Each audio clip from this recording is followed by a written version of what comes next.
guys, it's Kathleen and I'm going to be filming today my January wrap up, and this video is basically a challenge in how quickly I can do this because I have school in less than an hour. I read 6 books in January, which I'm actually pretty pleased with. I thought I was only gonna read 5, but I managed to get a 6th one in there at the end, so I'm pretty happy with that. I definitely read a variety of different things, but without further ado, let's just talk about the 6 books I finished. So the first book I finished this month I cannot find my copy of anywhere, but that book is Love, Hate, and Other Filters by Samira Ahmed. This is a pretty new release and I had an arc of it from Indigo, so thank you them for sending it to me. It's gotten a lot of buzz recently, mostly because it deals with Islamophobia and the effects of that on a teenage girl. The story follows Maya, who is an Indian Muslim, dealing with the traditions of her family as well as just wanting to be a more contemporary teenager. It's a bit of a love triangle situation because Maya has a crush on a boy she's liked for a really long time named Phil, but at the same time she's also starting to like another boy who is more appropriate that their parents think is better for her. This all gets somewhat interrupted when there is a terrorist attack and the initial suspected person has the same last name as Maya.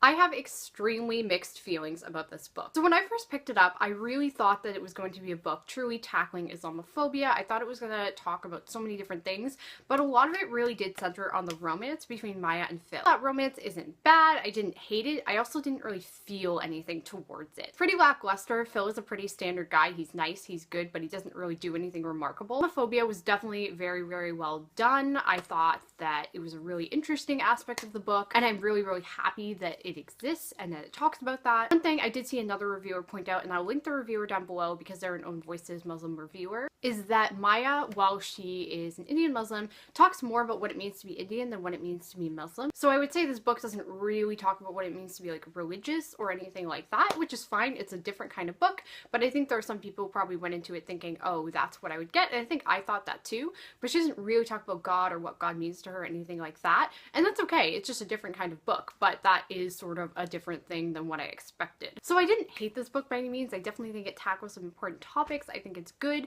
but I didn't love it, so I gave it 3 out of 5 stars. And then next this month I finished another arc, and that was Nice Try Jade Sinner by Leanne Oak, which if you guys have seen my 5 Reasons review, you know I love this book. This book follows a girl named Jade Sinner who has recently gotten kicked out of her high school, and so she has to re-enroll at community college in order to get her high school final credits. While she's there, she decides to take part in a reality show called House of Orange, which is a Big Brother style show run by students that's just going to put a bunch of students in a house and see what happens essentially. This book talks a lot about what it's like to lose your faith and what it's like to lose that friend group and what it's like to develop a mental illness as part of that. It's also just a freaking hilarious book. I love it. It's so funny. It's literally, I described it when I first read it as community crossed with a John Green book, and that is an accurate description.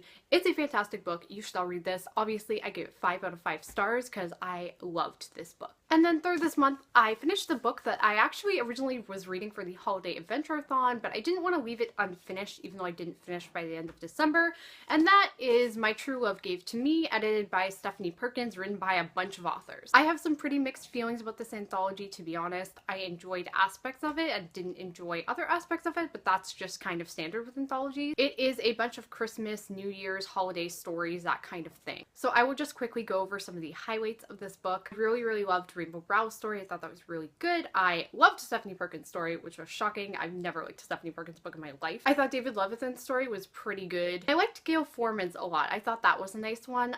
There were several stories though I didn't really like. The Kelly Link story, the one about the fox and the hound or something, that didn't even make sense. That was the weirdest freaking thing I'd ever read in my life. And I know a lot of people were praising the Laini Taylor story, but I actually didn't love that story. I don't know if Laini Taylor's just not going to turn out to be for me, but I didn't get it, and I wasn't like mystified by her beautiful prose the way everyone else is. So overall, this isn't a bad anthology. It definitely got me in the holiday spirit, and then afterwards I guess kept me in the holiday spirit, but it's for sure a mixed bag. That's kind of to be expected though. Oh yeah, and I gave this 3 out of 5 stars. So fourth this month I finished the classic I wanted to finish this month, and that was The Clocks by Agatha Christie. I got this on Overdrive from the library, so I don't have a physical copy of this either. Basically, The Clocks is a standard Agatha Christie novel. It's one of her later ones and honestly not one of her best ones, but it is about a girl who stumbles across a dead body in a house and runs out screaming, and the body is surrounded by several clocks. It's technically in the Poirot series, but he doesn't even like appear until the end. He just kind of shows up to solve the whole thing. It wasn't a bad mystery by any means. I didn't guess it, but I'm really bad at guessing mysteries.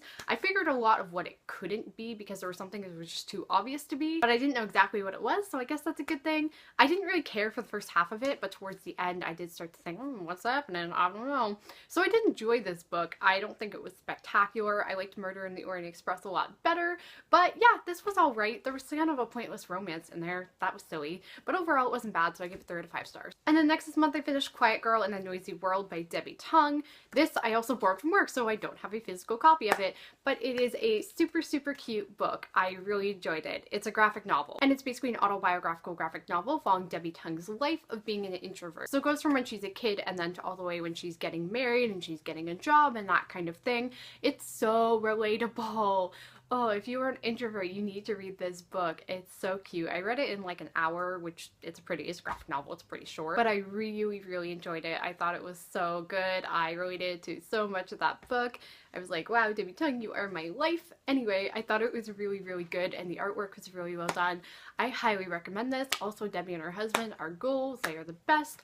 Anyway, I gave this book, I think I gave it 5 out of 5 stars. I might have given it 4, but I'm pretty sure I gave it 5 because I really liked it. And finally, this month, I finished a book that's pretty highly anticipated. I think it comes out today, actually, when I'm filming this, and that is The Bells by Danielle Clayton. The Bells is a YA dystopian fantasy. It takes place in a world where the majority of people are born gray and ugly, and the only people who are not are these people called the Bells, who are born with these supernatural powers that can change people and make them beautiful. It's painful, but it's worth it for most people. Now, the Bells can change everything from your hair color to your eye color to your weight, that different kind of thing. There are about 8 Bells, I believe, every year, maybe 6, and every year one of them is chosen to be the favorite of the royal family, and that one's going to live with the royal family and work with them and be their special belle, and then the others are all going to work in tea houses, or they're going to go back where they came from, that kind of thing. Camille gets a dark request from the princess of the family that leads her to think that everything with the family might not be exactly what it seems with the royal. This is a super lush, magical book is the only way I can describe it. From the very beginning, it goes out of its way to really describe all the food, all the dresses, all the beauty of this world, which gives you a sense of how fake and how shallow it really is. In this instance, beauty really is skin deep, and it really talks about what we're willing to do for beauty. If we're willing to dye our hair, are we willing to change our eyes? If we're willing to change our eyes, are we willing to change our waist? If we'll change our waist, will we change our skin color? That kind of thing. The only people who never really change are the Bells themselves, and they end up in competition with each other all the time because they all want to be the favorite and they want to be better than the other. This book, for the first about half of it, I wasn't super invested in. I enjoyed it, but I wasn't in love with it. It was kind of like, oh, this was good, but it spent a lot of time setting up the world, which is fine, but I think it could have done it a little bit quicker. However, the last 200 pages, so good. So good. It gets so into the action, and it just reveals so much about this world that's so intense that you weren't expecting.